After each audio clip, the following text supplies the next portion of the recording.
દસમો છે અવતાર એ માડી મારો કરજે તું બપાલ એ માડી મારો કરજે તું બપાલ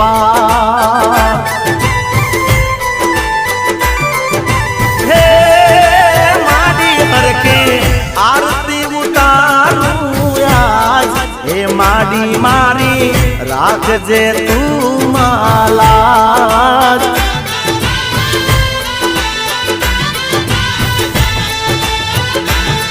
ઓ દીવારે